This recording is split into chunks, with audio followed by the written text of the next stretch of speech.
तुलसी को जल देने के क्या फायदे होते हैं। दोस्तों, एक बार की बात है, देवर्षि नारद भगवान श्री कृष्ण से मिलने के लिए द्वारिका नगरी में पधारते हैं। नारद जी को देखकर भगवान श्री कृष्ण प्रसन्न होकर उनका स्वागत करते हुए कहते हैं, आइए देवर्षि, द्वारिका में आपका स्वागत है। आज किस प्रयोजन से द्वारिका में आपका आगमन हुआ है। नारद जी कहते हैं, हे प्रभु, आप सब कुछ जानते हुए भी पूछ रहे हैं। हे भक्तवत्सल, अगर दास को आज्ञा दे तो आपसे मैं कुछ पूछने की चेष्टा करता हूं। बड़े दिनों से मेरे मन में यह शंका निर्माण हो रही है, सोचा आज आपसे पूछ ही लूं। श्री कृष्ण कहते हैं, हे देवर्षि, अवश्य पूछिए। आपकी हर शंका का समाधान करना मेरा कर्तव्य है। मैं जानता हूं कि आप अवश्य ही समस्त मनुष्यों के हित की बात ही पूछेंगे, इसीलिए आप निसंकोच होकर पूछिए। आपके मन में जो भी शंका हो उसका निवारण मैं अवश्य करूंगा। देवर्षि कहते हैं, हे प्रभु, देवी तुलसी का माहात्म्य तो मैं जानता हूं और यह भी जानता हूं कि भगवान विष्णु को तुलसी का पौधा अत्यंत प्रिय है। किंतु हे प्रभु, तुलसी को जल देने से मनुष्य को कौन सा फल मिलता है। मैंने देखा है कि अनेक ऋषि मुनि तथा पृथ्वी लोक के निवासी तुलसी को जल अर्पण करते हैं। इसीलिए मैं आपके पास तुलसी को जल देने का महात्म्य जानने के लिए ही आया हूं। तुलसी को जल क्यों देना चाहिए और तुलसी को जल देने के क्या फायदे हैं, कृपया आप मुझे विस्तार से बताने की कृपा करें। भगवान श्री कृष्ण कहते हैं, हे देवर्षि, आप सत्य कहते हैं। वनस्पतियों में मुझे तुलसी सबसे अधिक प्रिय है। तुलसी साक्षात लक्ष्मी का ही रूप है। तुलसी पत्र के बिना भगवान विष्णु किसी भी प्रकार का भोग भी स्वीकार नहीं करते हैं। हे देवर्षि, आज मैं आपको तुलसी को जल देने के महात्म्य की एक अत्यंत प्राचीन कथा सुनाता हूं। इस कथा के माध्यम से आपको आपके सभी प्रश्नों के उत्तर मिल जाएंगे। जो भी इस कथा को ध्यान से सुनता है उसे 100 वर्षों तक तुलसी को जल देने का फल मिलता है। इसीलिए देवर्षि, आप इस कथा को ध्यान से पूरा अवश्य सुने। देवर्षि कहते हैं, हे प्रभु, आपके मुख से साक्षात माता लक्ष्मी स्वरूपा तुलसी को जल देने का माहात्म्य सुनना बड़े सौभाग्य की बात है। इसीलिए हे प्रभु, आप मुझसे इस महात्म्य को कहिए। मैं ध्यानपूर्वक इसका श्रवण करूंगा और इसका तीनों लोकों में प्रचार करूंगा। फिर भगवान श्री कृष्ण नारद जी को कथा सुनाने लगते हैं। प्राचीन काल की बात है। सह्य पर्वत पर करवीरपुर में धर्मदत्त नाम के एक विद्वान ब्राह्मण रहा करते थे। धर्मदत्त भगवान विष्णु की भक्ति करने वाले, एकादशी का व्रत करने वाले तथा भली भांति भगवान विष्णु की भक्ति में सदैव ही तत्पर रहते थे। वे नित्य तुलसी का पूजन किया करते थे। नित्य सुबह जागकर तुलसी को जल देना, तुलसी की परिक्रमा करना और संध्या के समय तुलसी के पास दीपक जलाकर भगवान विष्णु का नाम स्मरण किया करते थे। द्वार पर आए हुए अतिथियों का वे आदर सत्कार करते थे। द्वार पर आए हुए अतिथि को वे भगवान विष्णु का रूप मानकर ही उनका सम्मान करते थे। उस ब्राह्मण के गांव में भगवान विष्णु का एक अत्यंत सुंदर और शोभायमान मंदिर था। एक दिन वह ब्राह्मण सुबह जल्दी जागकर स्नान आदि कार्य संपन्न करके भगवान विष्णु के मंदिर की ओर निकल जाता है। उसके पास भगवान के पूजन की समस्त सामग्री होती है और साथ में तुलसी जल भी होता है। मंदिर को जाने के लिए जंगल के मार्ग से वह निकल पड़ता है। कुछ देर तक चलने के बाद उसे एक राक्षसी दिखाई पड़ती है जो उसी की तरफ आ रही होती है। उस राक्षसी की आवाज बहुत भयंकर होती है, जिसे सुनकर कोई भी भय से थर थर कांपने लग जाए। राक्षसी के दांत लंबे और टेढ़े मेढ़े होते हैं। उसकी लपलपाती जीभ, ढसी हुई लाल रंग की आंखें, नग्न शरीर और बड़े बड़े ओंठ, सिर पर बड़े बड़े सिंग होते हैं, जिसे देखकर कोई भी साधारण मनुष्य भयभीत हो जाए। वह भयंकर राक्षसी ब्राह्मण को देखकर उसे खाने के लिए उसकी तरफ आने लगती है। राक्षसी सोचने लगती है, आज तो बहुत ताजा ताजा मांस खाने को मिलेगा। आज मेरा शिकार मेरी तरफ ही आ रहा है। उस राक्षसी को देखकर वह ब्राह्मण भयभीत हो जाता है और भगवान से रक्षा की प्रार्थना करने लगता है।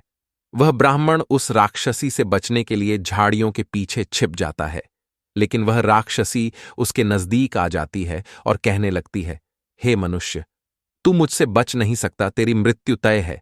आज ईश्वर ने तुझे मेरा ग्रास नियुक्त किया है, इसीलिए तू बचने का व्यर्थ ही प्रयास कर रहा है। इस जंगल में मुझसे कोई नहीं बच सकता। जो भी प्राणी मेरे पास आता है वह मेरा भोजन अवश्य बन जाता है।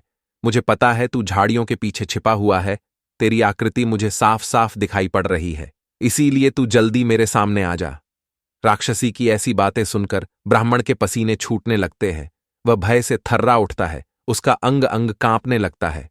फिर वह ब्राह्मण भगवान विष्णु का स्मरण करते हुए सोचने लगता है, मैं भगवान विष्णु का परम भक्त हूं, नित्य उनकी पूजा करता हूं, मुझे राक्षसों से कैसा भय। अगर भगवान की यही इच्छा है तो मैं उस राक्षसी के सामने खड़ा हो जाता हूं। फिर वह ब्राह्मण साहस करते हुए बाहर आ जाता है और साहस करते हुए वह पात्र में रखा हुआ तुलसी दल मिश्रित जल उस राक्षसी के ऊपर फेंक देता है। तुलसी दल मिश्रित जल राक्षसी पर पड़ते ही राक्षसी का अंग अंग जलने लगा और उसके सभी पातक नष्ट हो गए। उस जल के प्रभाव से उस राक्षसी का उग्र स्वभाव अचानक से शांत हो गया और फिर उसे अचानक से उसके पिछले जन्मों का स्मरण होने लगा। उसने पिछले जन्म में जो जो पाप कर्म किए थे वह सब उसे याद आने लगे और उसे नरक में कौन कौन सी सजाएं भुगतनी पड़ी थीं, सब कुछ अचानक से उसे याद आ गया। फिर वह राक्षसी उस ब्राह्मण की ओर देखकर कहने लगी, हे ब्राह्मण देवता, आप कौन हैं? आपने मुझ पर यह कौन सा जल डाल दिया है जिससे मेरा अंतकरण शुद्ध हो गया है, मेरी तामसिक प्रवृत्ति नष्ट हो गई है। मैं तो यहां पर आपको भोजन समझकर खाने के लिए आई थी, किंतु अब मेरी भूख भी शांत हो चुकी है और मुझे अपने पूर्व जन्म के कर्म याद आने लगे हैं। किस कारण से मुझे राक्षसी का शरीर प्राप्त हुआ? पूर्व जन्म के पाप के कारण ही मैं इस दशा को पहुंच गई हूं, इसीलिए हे ब्राह्मण देवता, मुझे क्षमा करके बताने का कष्ट करे। ब्राह्मण कहता है, हे राक्षसी, मैं भगवान विष्णु का भक्त धर्मदत्त हूं और मैंने तुम पर तुलसी दल मिश्रित जल डाल दिया है, जिससे तुम्हारे दुष्ट स्वभाव का नाश हुआ है। हे राक्षसी, तुम मुझे बताओ, तुम कौन हो? तुम कहां से आई हो? इस वन में राक्षसी बनकर क्यों भटक रही हो? किस पाप के कारण तुम्हारी ऐसी दुर्दशा हुई है? मुझे सारी बातें विस्तार से बताओ। यदि तुम्हारी मुक्ति का कोई उपाय हो तो मैं अवश्य करूंगा।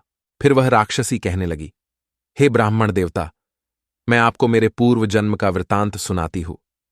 पूर्व जन्म में सौराष्ट्र नाम के नगर में भिक्षु नाम के एक ब्राह्मण रहा करते थे, जो अत्यंत गुणवान, पुण्यवान तथा धर्म का पालन करने वाले थे। मैं उन्हीं की पत्नी थी और मेरा नाम कलहा था। उस जन्म में मैं बड़े भयंकर स्वभाव की स्त्री थी। मैंने वचन से अपने पति का कभी भला नहीं किया, कभी उन्हें भोजन नहीं परोसा। मैं अकेले ही मिष्टान्न भोजन करती थी और पति को बासी अन्न खिलाती थी। मैंने हमेशा अपने पति की आज्ञा का उल्लंघन किया, कभी उनकी कोई बात नहीं मानी, हमेशा अपनी ही मनमानी करती थी।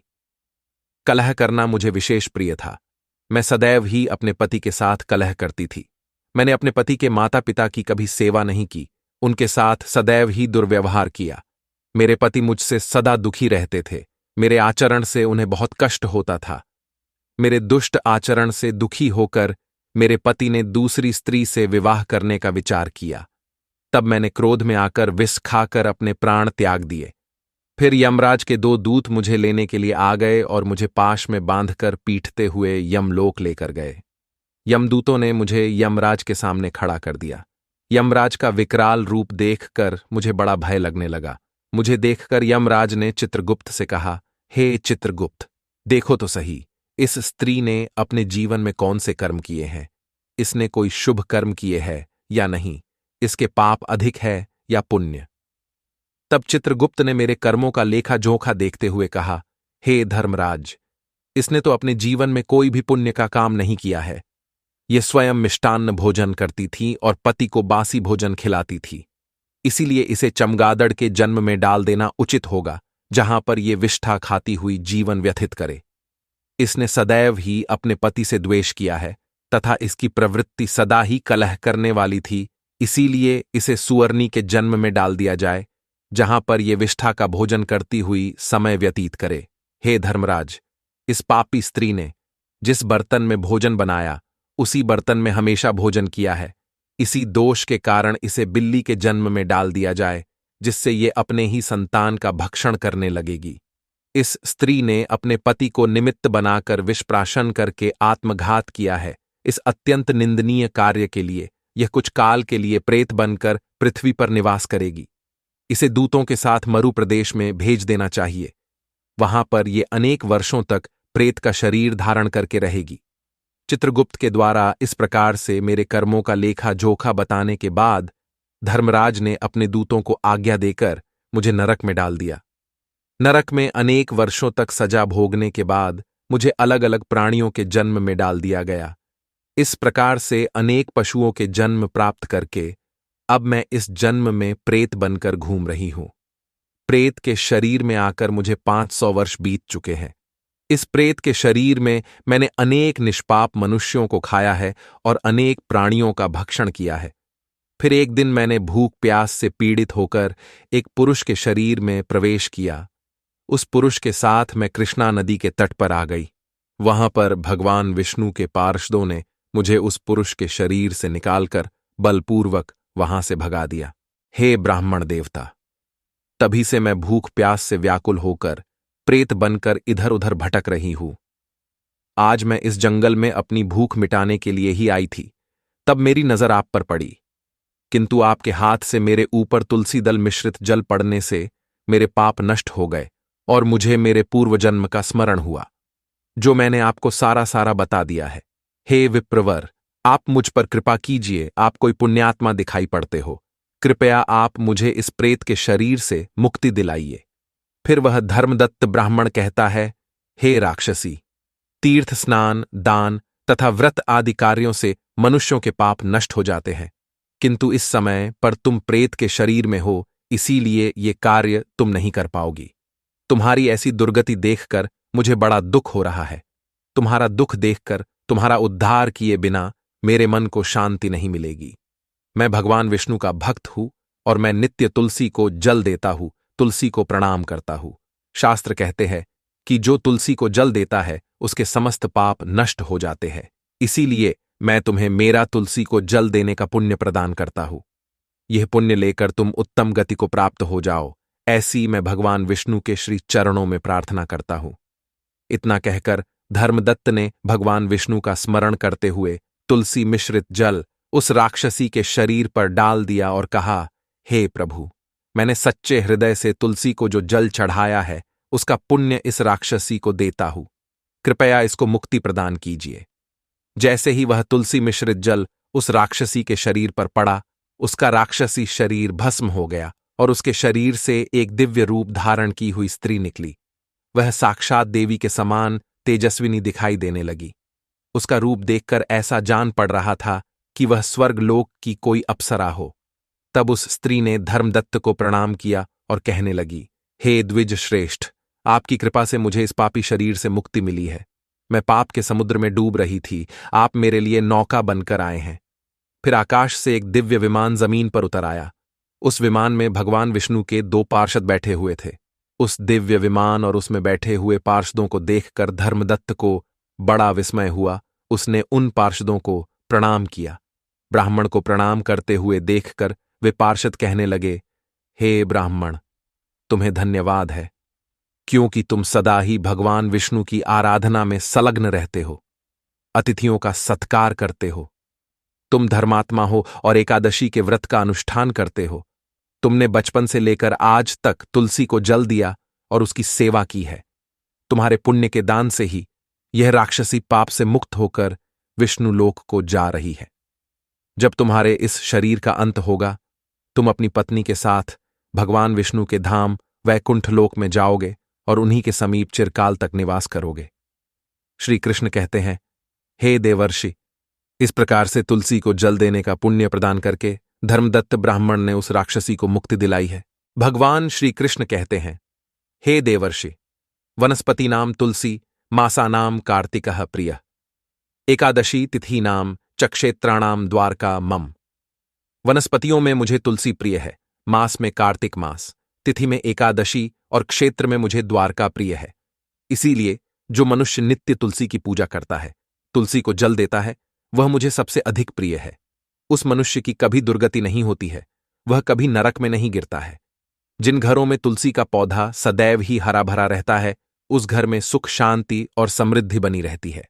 भगवान विष्णु की पूजा में और उन्हें चढ़ाए जाने वाले भोग में तुलसी के पत्र अवश्य होने चाहिए, क्योंकि तुलसी पत्र के बिना भगवान विष्णु किसी भी प्रकार का भोग स्वीकार नहीं करते हैं। इसीलिए प्रत्येक घर में तुलसी का पौधा अवश्य होना चाहिए। जहां पर तुलसी का पौधा हो, उस स्थान के आसपास थूकने से घोर अनर्थ होता है। तुलसी के पास जल से भरा हुआ पात्र भी नहीं रखना चाहिए। तुलसी के पौधे के पास दीपक जलाने के बाद दीपक को वहां से हटा देना चाहिए, क्यों कि तुलसी के नीचे बुझा हुआ दीपक रखना अशुभ माना जाता है। जिस स्थान पर भी तुलसी का पौधा होता है, उस स्थान को हमेशा ही स्वच्छ रखना चाहिए। इसीलिए नियमित रूप से तुलसी के पौधे का पास साफ सफाई का ध्यान रखें। शास्त्रों के अनुसार मासिक धर्म के दौरान महिलाओं को तुलसी के पौधे में पानी नहीं डालना चाहिए और तुलसी को स्पर्श करना भी वर्जित है। तुलसी को बिना स्नान किए जल नहीं देना चाहिए और पैरों में चप्पल आदि पहनकर भी तुलसी को जल ना दे। तुलसी को जल देते समय ध्यान रहे कि वह जल आपके पैरों पर ना पड़े, इससे तुलसी का अपमान होता है। श्री कृष्ण कहते हैं, नित्य तुलसी के दर्शन से मनुष्य को स्वर्ग की प्राप्ति होती है और तुलसी पत्र के सेवन से उसके सभी पाप नष्ट हो जाते हैं। तुलसी का पौधा हमेशा ही घर के सामने लगाना चाहिए। इसे पूर्व अथवा उत्तर दिशा में लगाना सबसे अधिक शुभ होता है। हे देवर्षि, इस प्रकार से मैंने आपको तुलसी को जल देने का महात्म्य सुना दिया है। अब आपकी सभी शंकाओं का समाधान हो गया होगा। देवर्षि कहते हैं, हे प्रभु, आप धन्य हैं। आपके मुख से तुलसी को जल देने का महात्म्य सुनकर मुझे बड़ी प्रसन्नता हो रही है।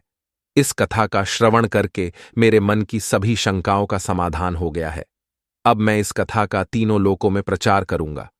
तो दोस्तों, इस प्रकार से भगवान श्री कृष्ण ने तुलसी को जल देने का महात्म्य नारद जी को सुना दिया। आपको यह कथा कैसी लगी, कमेंट करके अवश्य बताएं। आपने इस कथा को ध्यान से पूरा सुना, इसलिए आप सभी का धन्यवाद। आप इस कथा को शेयर करके इसका प्रचार अवश्य करें। अगर जानकारी अच्छी लगी तो वीडियो को लाइक जरूर करें। कमेंट में जय श्री कृष्ण अवश्य लिखें। साथ ही चैनल को सब्सक्राइब करें। आप सभी का धन्यवाद।